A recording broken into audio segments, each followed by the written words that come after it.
Chapter 42, Congress for a New World. It was a long flight from Tel Aviv to London to Los Angeles, where they spent the night, then up to San Francisco the next morning. Due to limited space in the auditorium where the Congress would be held, Israel had been allowed only one political delegate, Yetsak Kaufy, and one religious leader, Rabbi Mordechai Margolins, a popular and influential Lubavitcher, and one media representative, which, of course, was Ari. These three had seats together, and their animated discussion made the otherwise tedious flight pass more quickly. Ari had been interested in the Lubavitchers ever since he'd researched this esoteric yet powerful group for an article he'd done early in 1991. At that time, they had emerged from relative obscurity to international prominence, an inexplicable development that had puzzled Ari. What could possibly have led a joint session of the United States Congress and Senate, in spite of the fact that most Americans had never heard of him or his movement, to honor Lubavitcher leader Rabbi Menachem Schneerson, a resident of Brooklyn, New York?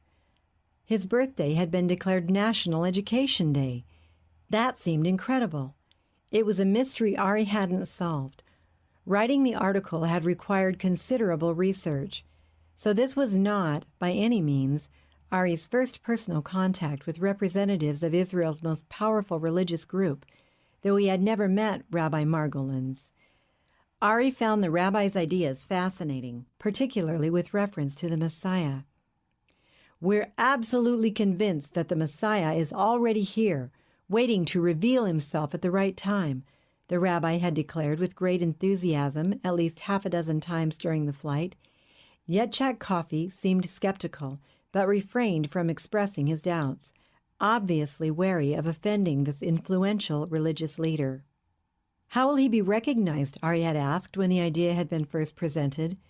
"By his deeds," had come the instant response. "But certainly some special qualifications, credentials of some kind, to make certain he's the right one." "Who or what he is has little importance. Only what he does," the rabbi had declared emphatically. "He'll be recognized as the one man able to solve all of the world's pressing problems and bring all nations and peoples together in peace." "He'll do that convincingly?" Ari had asked in surprise. "Absolutely," had come the confident reply. "When the time comes, there will be no doubt in anyone's mind anywhere in the world. Through this one man, a new era of universal brotherhood will dawn. The nations of the world will at last live in peace and mutual respect. It will indeed be a new world order of unity and harmony." "I hope you're right," had been Kaufy's only comment, and he had sounded sincere. "So Jesus of Nazareth couldn't have been the Messiah?" Ari had tentatively voiced what seemed to be implied. "Of course not," the rabbi had responded emphatically. "No matter what Christians say about him, he failed to bring this universal peace. But the real Messiah will succeed when he comes." In spite of his determination to remain open-minded, the conversation made Ari uncomfortable. The rabbi's statements reminded him of Yaakov's dire predictions.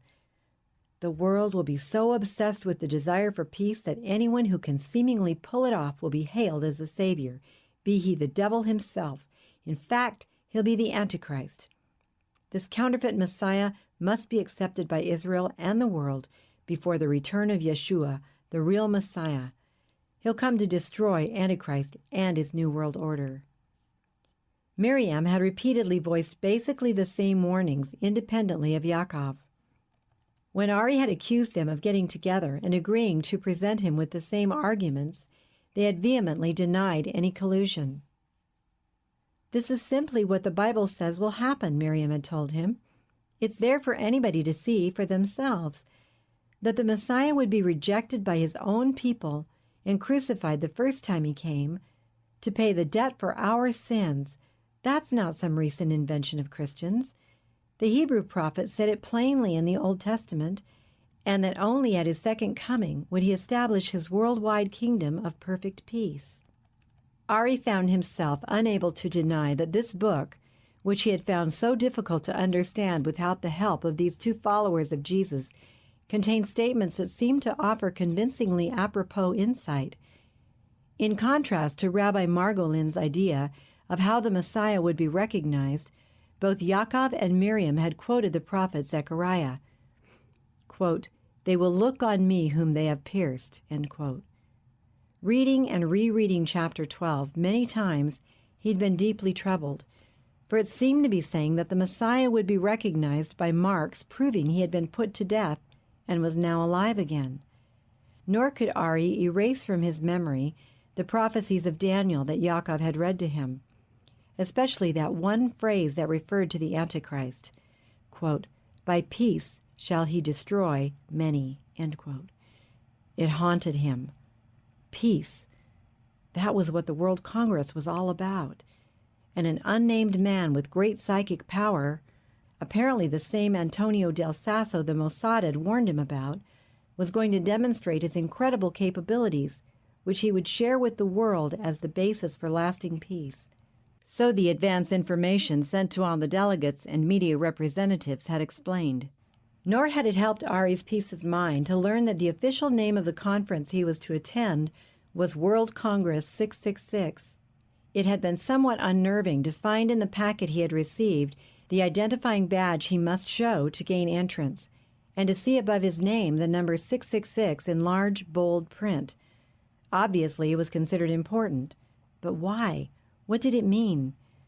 Ari had always prided himself on being free of superstition. He considered 666 to be a joke suitable only for Class B horror films, which made it all the more puzzling why this number had been chosen for this important Congress. The top-secret packet did contain an explanation, but it hadn't relieved Ari's apprehension to read it. Quote, "For many centuries the world has been influenced by the hysterical warning dishonestly inserted in the Christian Bible by corrupt priests that a terrifying world dictator known as the Antichrist would arise in the last days, and that his secret mark would be the number 666. This absurdity has been accepted as true by so many millions for so long that it has become embedded in the collective unconscious of the entire race, even in cultures where Christianity has not been known. The latter fact may at least in part be traced to a number of Hollywood films that have used this bizarre belief in their sensational plots.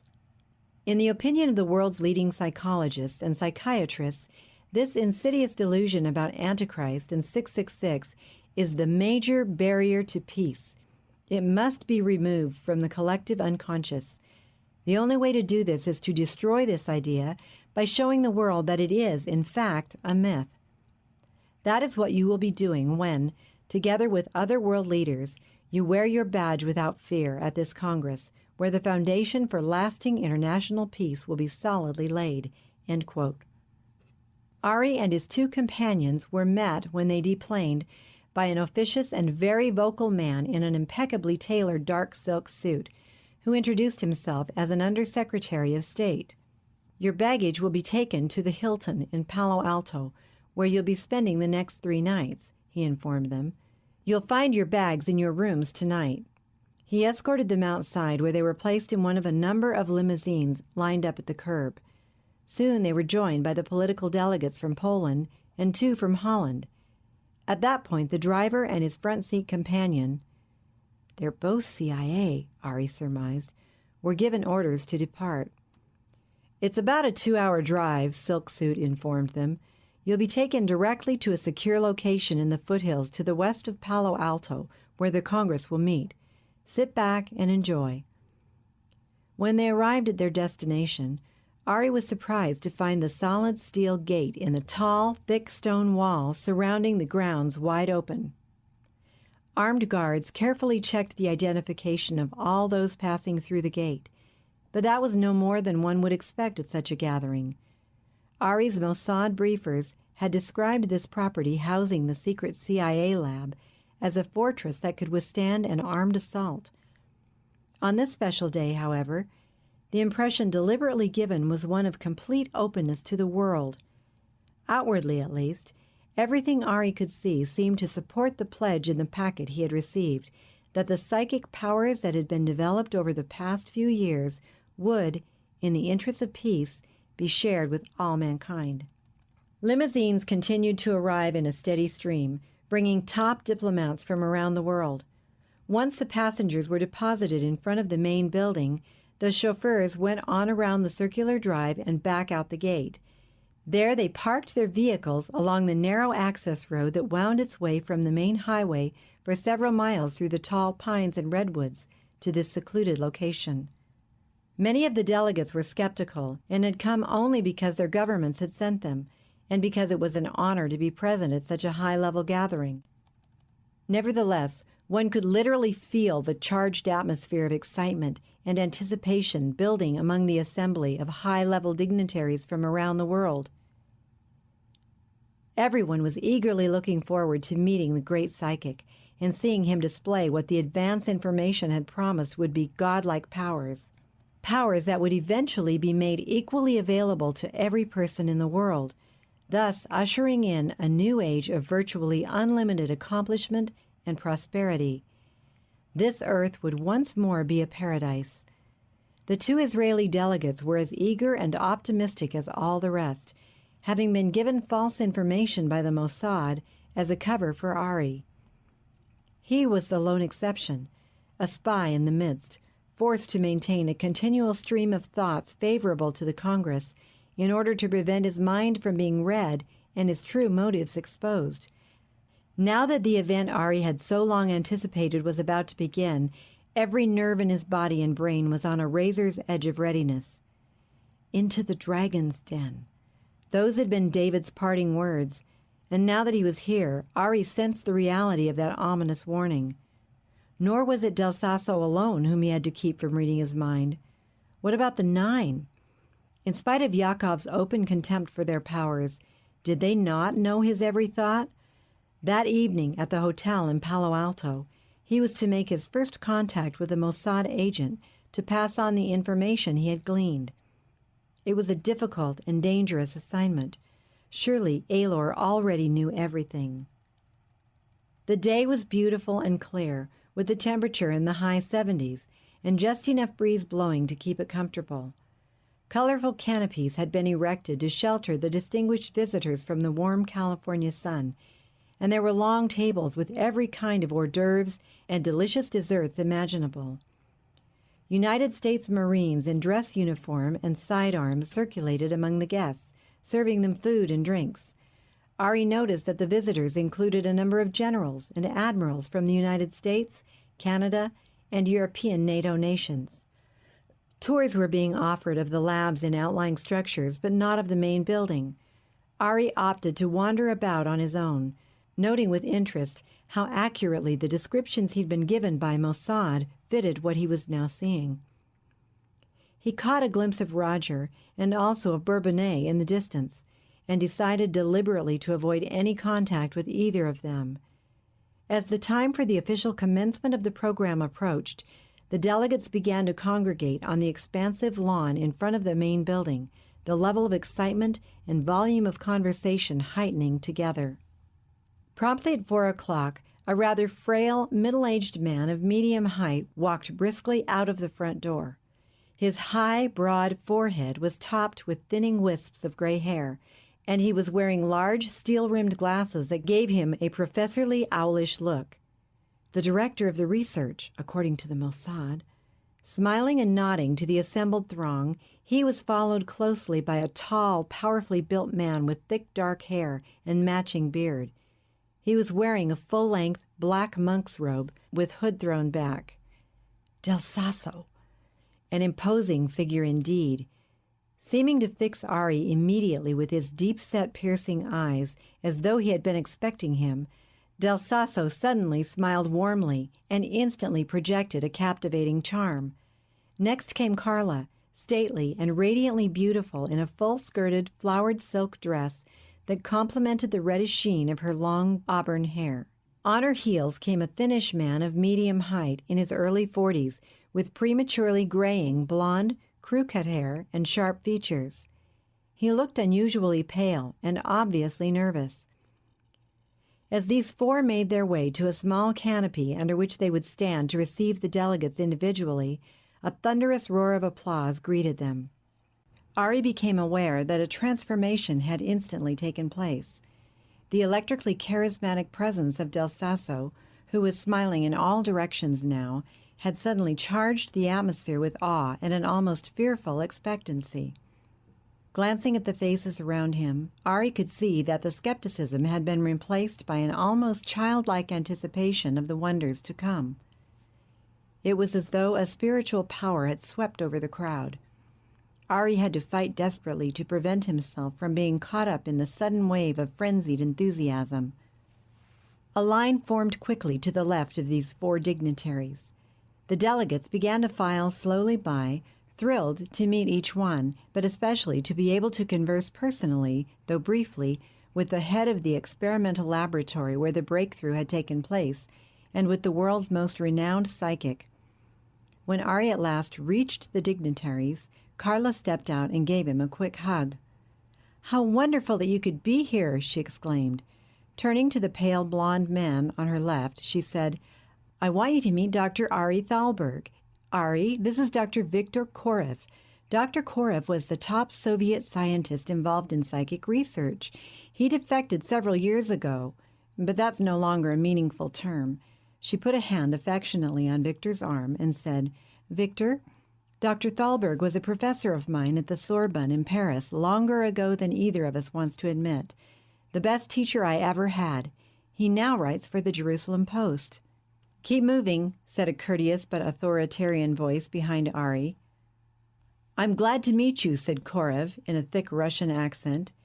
He seemed preoccupied and not particularly enjoying his place in the limelight. Carla quickly pulled Ari over to the huge man on her right, who was already looking at Ari closely. "And this is Antonio Del Sasso," she declared proudly.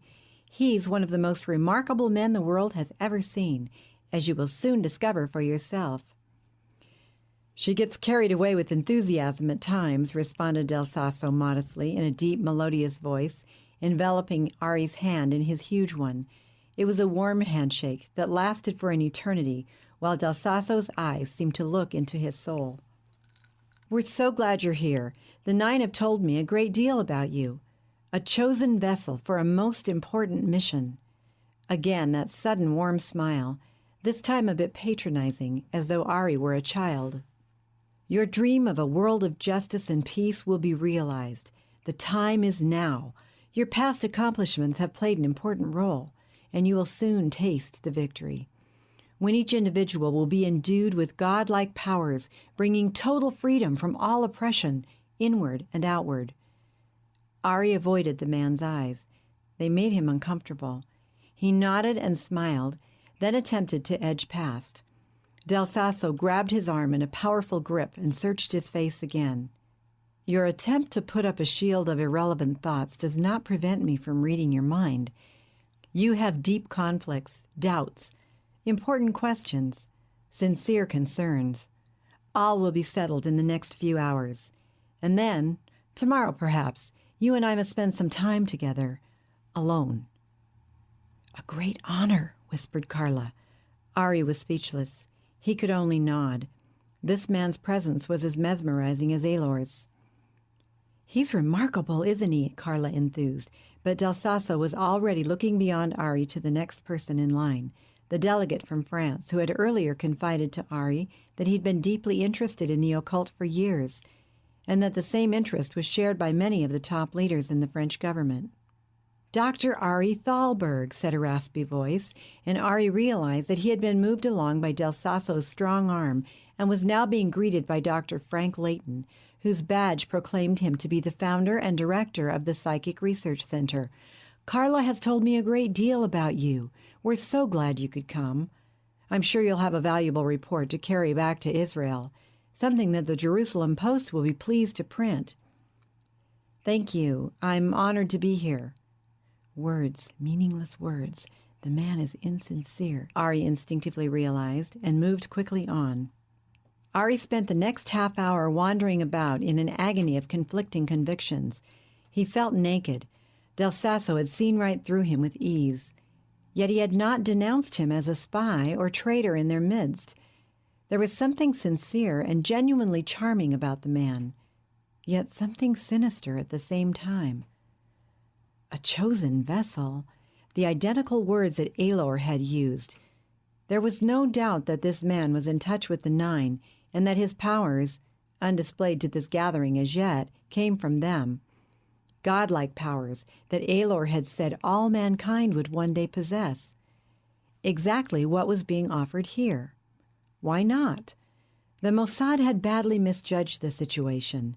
They had sent him on an impossible mission. Neither they nor he were any match for either Del Sasso or the Nine. Conspiring against them was hopelessly ludicrous.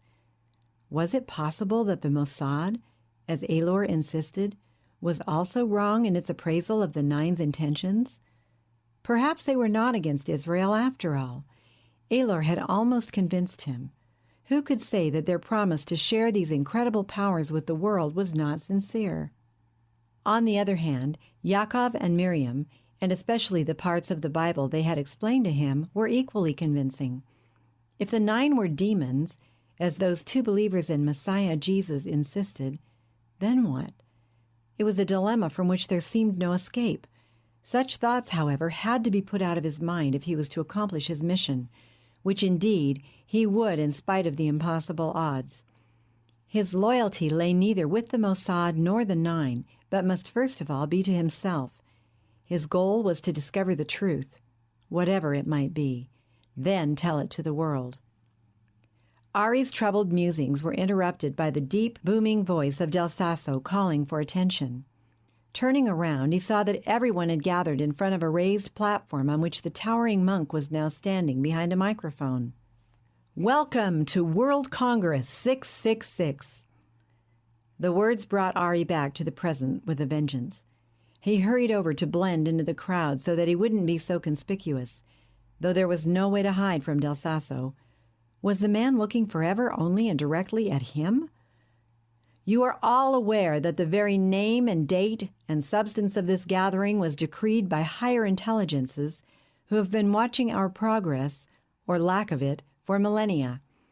They have chosen to intervene at this crucial time in order to rescue us from a probable nuclear holocaust and almost certain ecological collapse, and to lay the foundation for a revolutionary new political and economic system that will usher in a new age of prosperity and peace for all peoples."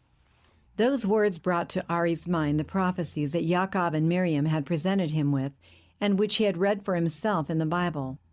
Those verses that Yaakov had marked for him. Try as he might, he had been unable to dismiss the words of the Hebrew prophets concerning the Antichrist.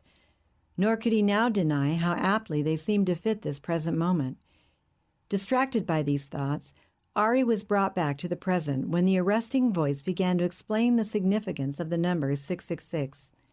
"You are each wearing, and with great pride and dignity, I trust, the number 666 on a badge, along with your name, country, and office. The significance of doing so has already been communicated to you in the literature you received with your formal invitation. Yet many of you remained skeptical and puzzled. In coming through the reception line, you had questions about this number, though few of you expressed them. Some of you seemed quite confused, in fact. Indulge me, therefore, while I give a brief explanation of the monumental importance of this historic moment. Those of you coming from the East may not realize it, but the Western world has lived for centuries under the haunting fear of a coming Antichrist taking over this planet and requiring every inhabitant, on pain of death, to wear the number 666. Your courage and conviction in identifying yourselves today with that dread number has broken that powerful taboo in the collective unconscious and has delivered the entire world from this moment forth from the debilitating Antichrist superstition that has enslaved so many in the past. The world can now break free from the negative ideas of sin and redemption and the demeaning delusion that man is dependent upon some mythical god.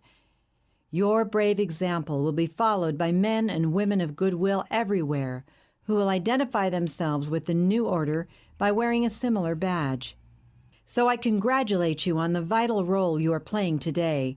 Let us all drink a toast to each other and to a new and glorious freedom, freedom from the destructive religious beliefs that have for too long strangled progress and fostered intolerance. It all sounded so reasonable, so noble, and coincided so well with that spiritual aura that now seemed to envelop the gathering. Applause and cheers were followed by good-natured banter and the clinking of glasses. Everywhere the toast could be heard. "Here's to peace on earth through psychic power." Ari had neglected to take a glass, but a Marine quickly handed him one filled with champagne. Before he knew it, a dozen people had touched their glasses to his, some of them murmuring, "To our own godhood." Involuntarily, Ari shuddered. Yaakov and Miriam had drilled into him that it was the serpent in the Garden of Eden who had introduced this belief to Eve, promising, "You shall become gods," thereby bringing God's judgment upon all mankind. Of course, he had always considered this story in Genesis to be a myth. Yet the fear that it might be true, and that he was seeing the same appealing lie presented again, this time to world leaders and through them eventually to all mankind, brought a sense of dread that he couldn't shake. The rasping voice of the director, who had taken the microphone from Del Sasso, intruded upon Ari's thoughts. "We will go inside in a few minutes for our first session. There you will all witness for yourselves the awesome capabilities that reside in Antonio Del Sasso. As you already know from the White House report that each of you received, Dr. Del Sasso has powers that no other person, dead or alive, including Krishna, Buddha, Jesus Christ, or Muhammad, has ever displayed. We're not here to worship him, nor does he desire our praise. This humble man's only desire is to serve mankind. Antonio continually reminds me that he has been chosen by higher intelligences, merely as a prototype of the millions and eventually billions of others who, through his example and guidance, will in due time develop the same godlike capabilities. This is the heart of the plan, and the only hope for a new world of peace, love, and genuine brotherhood among all peoples. Only then can we be accepted into the intergalactic community of planetary civilizations that has patiently awaited for centuries our long overdue coming of age. What a heritage to pass on to our children and grandchildren. And now you may begin to move to your right through the two entrances to the auditorium where you see the Marine Guards at attention. Have your badges prominently displayed for admittance. We'll convene inside in about 15 minutes. Ari headed for the auditorium immediately. It seemed the best way to avoid any further personal contact with Del Sasso, who was moving among the delegates, exuding his great charm, and already heading in Ari's direction.